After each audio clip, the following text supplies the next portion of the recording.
And thanks for joining us on this Thursday, the 14th of January. The most news in the morning. I'm John Roberts. I'm Kieran Chetry. We're following the rescue and the relief efforts going on right now in Haiti.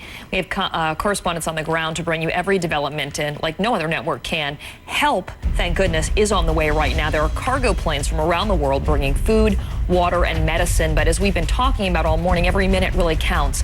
Countless victims remain trapped under the rubble, and we're getting reports of looting and some chaos in the capital city, Port-au-Prince. The youngest victims of disaster, nonprofits here worried about children they care for in Haiti. So many are sobbing on the streets, their families gone, their schools crushed.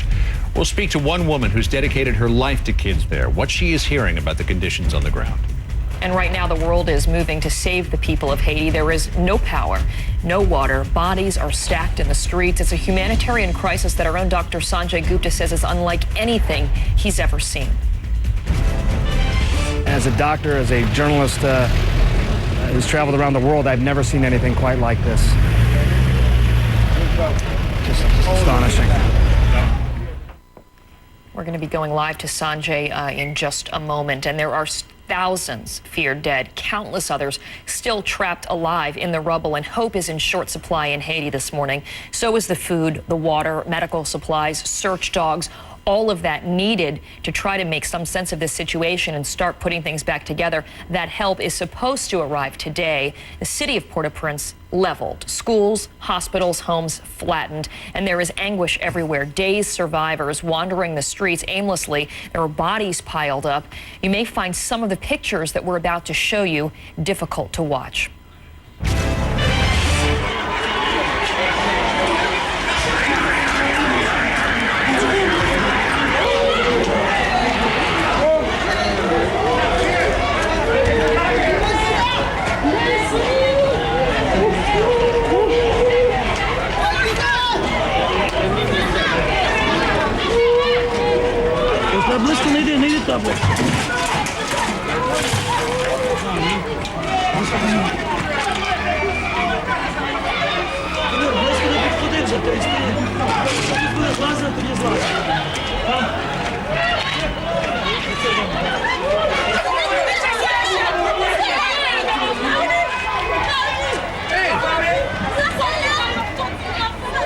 Difficult pictures to watch, and you can just imagine the sheer terror that those people are experiencing after the rubble came down like that. The full global resources of CNN are covering the rescue and recovery efforts in Haiti like no one else can. Our team of reporters are on the ground. Anderson Cooper was one of the very first journalists in Port-au-Prince after the quake struck. Along with him, our chief medical correspondent, Dr. Sanjay Gupta, Susan Candiotti, as well as Ivan Watson, and working the latest updates from our special Haiti desk in Atlanta, CNN International's Jim Clancy. And up first, let's go to Anderson Cooper. He is in Port-au-Prince, as we said, an amazing program that he had last night, showing us what the scenes were like on the streets and what the situation is there like. And he joins us now with more. Hi, Anderson. John, residents of this beleaguered city woke up to a welcome sight to U.S. Coast Guard cutters parked offshore. Signs perhaps that today we'll start to see a big uptick in the relief efforts. Late last night, around almost around midnight or so, we saw 4 large truckloads of what we believe were Norwegian search and rescue personnel. We believe there's a lot more search and rescue personnel in the pipeline from countries around the world and the United States. That is certainly a key need at this point, as we saw yesterday, and as all our correspondents saw yesterday when we were out in the streets of Port-au-Prince. There is a struggle of life and death happening on just about every street still at this hour. There are still people trapped under the rubble. We don't know how many. We don't know how many of them may still be alive. There are an awful lot of bodies just piled up on the streets. I just saw a number of people walking down the street with a little boy on some sort of a stretcher. I don't know if he was alive or dead. But every now and then, a miracle seems to occur, and a person who is still alive, trapped in the rubble, is brought out. We saw that firsthand yesterday. Take a look at what happened on one block. Atop a pile of rubble that used to be a building, we find a small group of men who've been digging here for more than 5 hours to rescue a teenage girl. Her feet are the only part of her still visible. It turns out it's a 13-year-old girl who's trapped here. Her name is B. She's clearly alive. You can hear her crying out. You can see 2 of her feet at this point. They've been able to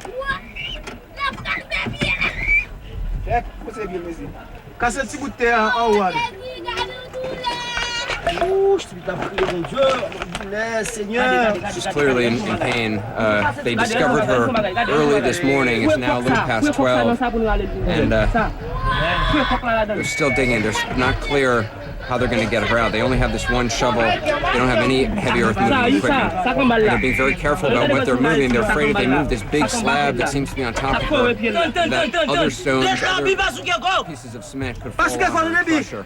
So they're actually kind of arguing over what to do next, but they're desperate to get her out. Bee's brother can do nothing. He just stands by, listening to his sister's cries. This man says his father is also trapped in the building, but is already dead. I don't have a father anymore, he cries. Gone. Had I been in the house, I wouldn't be here anymore either. Worried more aftershocks may come and destroy the building even more, Bee's family and friends work frantically. Finally, after being trapped for more than 18 hours, the men make a small hole and pull Bee out. She is alive. She is finally free.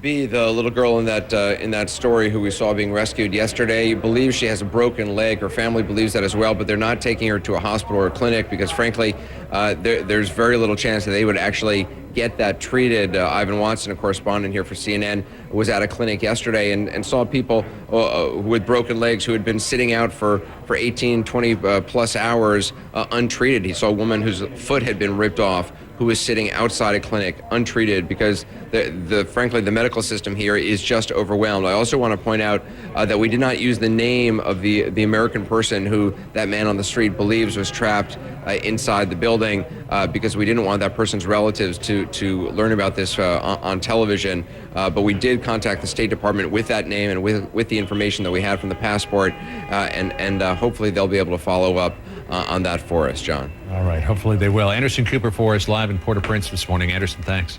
You know, the magnitude of the misery is still hard to grasp unless you're there seeing it. Hundreds of thousands of people surrounded by debris, surrounded in some cases by the bodies of their friends, neighbors, and family members. Our Sanjay Gupta has covered many wars and disaster zones. He says that even that experience does not prepare you for the devastation he saw in Haiti. Well, right here in downtown Port-au-Prince is where we see all of the ramifications of what we've been talking about for the last day. Buildings like this completely crumbled, and as you might imagine, lots of people devastated and have died as a result of that. I mean, they're just bodies lying in the streets. This is what people have been talking about. I did not think that I would see what I am showing you right now. It's a dead body right here, there, and then if you look over here, it just gets even worse than maybe you could possibly imagine.